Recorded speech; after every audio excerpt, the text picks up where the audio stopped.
Assalamualaikum warahmatullahi wabarakatuh. Oke, sesuai request, kali ini Resti akan bahas seputar hashtag.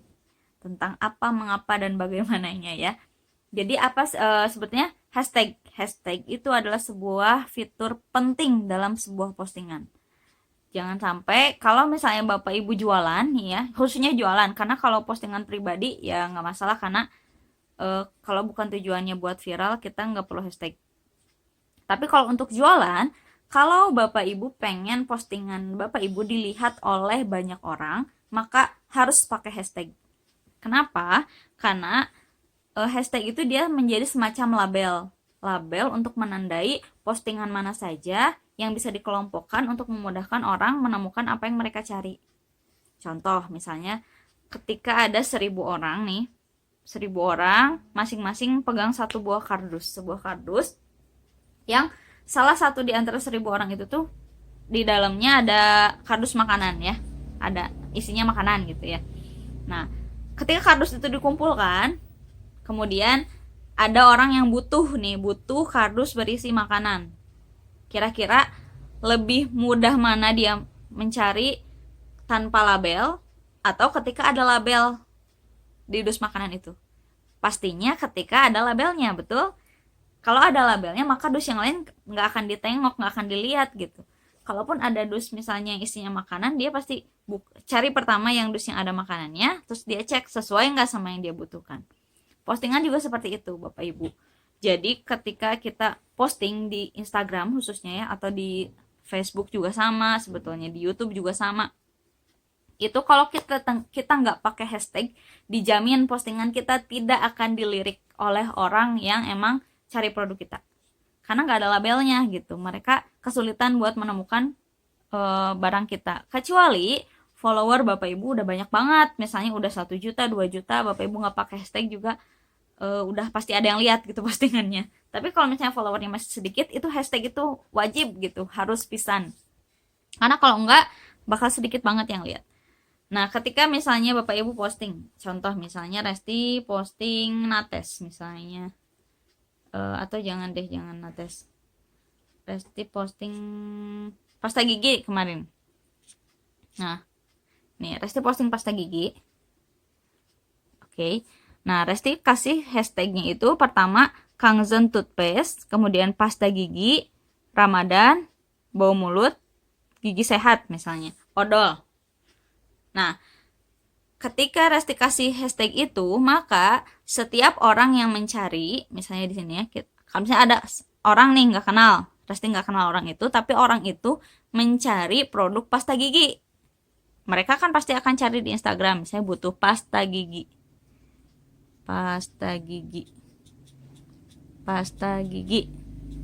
cari.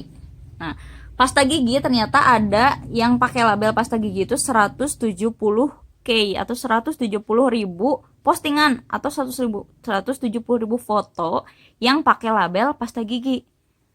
Maka ketika misalnya ada konsumen itu mencari klik search pasta gigi, yang muncul adalah semua postingan orang yang pakai label pasta gigi, baik yang Kangzen, baik yang merek P, merek C, merek apapun, semua muncul di sini. Nah, ini yang top post. Jadi hashtag itu ada top post sama ada recent post. Kalau recent post adalah orang yang baru aja posting dengan label itu. Kita lihat recent postnya. Dan ternyata postingan Resti juga udah kelelep tuh. Mana ya? Oh, ini enggak deng. Paling atas ternyata. Kakak saya cantik tuh. Postingannya ada di recent post atau di top di yang paling baru pakai hashtag pasta gigi itu postingannya dari Resti gitu. Jadi walaupun orang yang nggak kenal, tapi kalau ada hashtagnya dia bisa ketemu sama postingan kita. Beda kalau misalnya Resti nggak pakai hashtag apa-apa, ketika orang cari pasta gigi muncul nggak? Pasti nggak muncul, bisa dipastikan itu. Nah, terus kalau misalnya Bapak Ibu pasang labelnya, misalnya produknya pasta gigi, pasang label corona. Ketika ada orang search berita corona, misalnya di sini corona, lalu postingan Bapak Ibu bisa muncul nggak? Muncul juga di deretan list yang pakai tag corona itu. Tapi biasanya nggak sesuai apa ya, nggak sesuai target pasarnya gitu, jadi untung-untungan. Kalau misalnya bapak ibu pakai hashtag yang tidak sesuai dengan produk, biasanya itu sifatnya untung-untungan. Kalau ada yang tertarik syukur jadi beli, tapi kalau enggak juga dianggapnya spamming. Terus kalau gitu muncul lagi pertanyaan teh, kalau gitu boleh dong pakai sebanyak-banyaknya hashtag biar setiap orang cari kata apa muncul produk kita, cari apa muncul produk kita, bisa nggak? Bisa. Misalnya bapak ibu mau pakai tas murah, baju murah, kalau lagi pasta gigi, terus gigi berlubang, artis yang lagi viral misalnya TikTok dan lain-lain, semua pak hashtagnya dimasukin, bisa. Tapi ya tadi itu Resti yang seperti yang tadi Resti bilang, kita tidak akan bertemu dengan pelanggan yang secara khusus mencari produk kita gitu, karena itu sifatnya untung-untungan. Dan kalau terlalu banyak pakai hashtag, bisa-bisa Instagram kita diblok karena dianggapnya spamming atau nyampah gitu, nyampah di Instagram, dan Instagram tidak suka itu. Jadi hashtag yang disarankan berapa? Kurang lebih 5 sampai maksimal banget 15. Tapi angka amannya 10 sampai 11 itu masih aman. 10 hashtag gitu ya. Terus contohnya lagi, misalnya Resti posting Nates. Ini Nates misalnya. Oke, kita buka. Nih Resti pakai hashtag Nates nih. Nih Resti kan punya postingan Nates ya. Panty liner, Resti pakai hashtagnya adalah Nates, distributor Nates, panty liner Nates, jual Nates, Nates Bandung, panty liner herbal, pembaut herbal, sampai 10 hashtag. Tujuannya apa? Ketika ada orang mencari, klik tombol cari, lalu mereka emang udah tahu Nates, mereka cari produk Nates, maka postingan kita akan muncul juga di list yang muncul di pencarian mereka gitu. Jadi artinya apa? Kalau kita pakai hashtag, kemungkinan postingan kita dilihat oleh banyak orang, bahkan orang yang tidak kita kenal, itu semakin besar. Nah, kalau postingan tidak ada hashtag, sama dengan gak niat jualan sebetulnya. Karena produk dia akan sulit dicari oleh orang lain kalau nggak pakai hashtag itu. Kecuali misalnya follower bapak ibu udah sampai 1 juta, 10 juta misalnya, nggak pakai hashtag pun udah ada 10 juta orang yang lihat gitu. Pasti ada yang beli itu mah. Nah, kalau misalnya followernya masih sedikit, ya wayahna itu mah harus pakai hashtag supaya bisa dicari orang dan bertemu pelanggan. Resti sendiri banyak pelanggan yang masuk lewat IG itu, salah satunya karena mencari lewat hashtag, ketemu postingan Resti, terus mereka melihat tokonya meyakinkan, nah akhirnya kontak, beli, closing gitu. Beberapa jadi reseller juga. Terus gimana sekarang caranya buat penggunaan hashtag yang efektif dan efisien? Tadi pertama, jangan lebih dari 15. Disarankan 10 sampai 11 aja.